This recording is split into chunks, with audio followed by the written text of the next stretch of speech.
Sunflower oil consumers ఎందుకు వాడాలి? చాలా బ్రీఫ్గా చెప్పండి, ఏం చెప్తారు మీరు? అంటే అందులో ఉన్న విటమిన్స్ ఏంటి, పోషకాలు ఏంటి, పిల్లలకి ఎందుకు అవసరం, పెద్దవాళ్ళకి ఎందుకు అవసరం, ముసలివాళ్ళకి ఎందుకు అవసరం, అసలు ఆయిల్ ప్రాధాన్యతను చాలా బ్రీఫ్గా చేసి చెప్పగలరా? నేను కొన్ని లైవ్ ఎగ్జాంపుల్స్ కూడా చెప్తాను. నేను ఇంతకుముందు కూడా ఎక్స్ప్లెయిన్ చేశాను మీకు.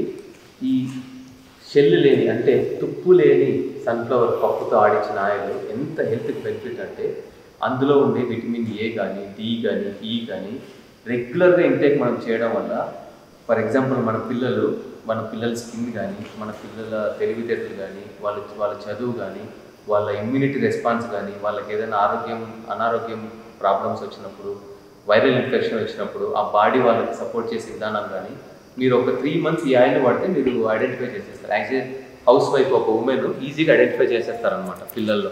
అలానే ఇప్పుడు షుగర్ పేషెంట్స్ ఉన్నారు, కొలెస్ట్రాల్ ఉన్న పేషెంట్స్ ఉన్నారు, జాయింట్స్ కీళ్ళ నొప్పులు అంటాం కదా, కీళ్ళ నొప్పులు ఉన్న పేషెంట్స్ ఉన్నారు.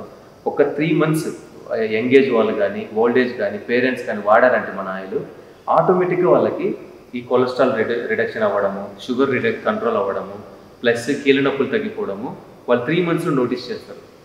సో మెడిసిన్ ఇంటేక్ తగ్గిపోతుంది, మీరు న్యాచురల్గా ఆయిల్ ఇంటేకే ఉంటుంది. అంటే మీరు ఈ ఫుడ్ని అడాప్ట్ చేసుకుంటే మీ ఆరోగ్యాన్ని మీరే కాపాడుకుంటారు. మీ ఆరోగ్యమే కాదు, మీ పేరెంట్స్, మీ పిల్లల ఆరోగ్యాన్ని కూడా కాపాడుకుంటారు. ఇది నేను కీళ్ళ నొప్పులు తగ్గడము, షుగర్ కంట్రోల్ అవ్వడము, కొలెస్ట్రాల్ కంట్రోల్ అవ్వడం ఎందుకు చెప్పానంటే, మన ఆయిల్ వాడుతున్న వాళ్ళలో లాస్ట్ ఇయర్ హెల్త్ రిపోర్ట్స్కి ఈ ఇయర్ హెల్త్ రిపోర్ట్స్కి ఆ డిఫరెన్షియేషన్ కనపడిందండి. దాన్ని బేస్ చేసుకునే చెప్తున్నాను.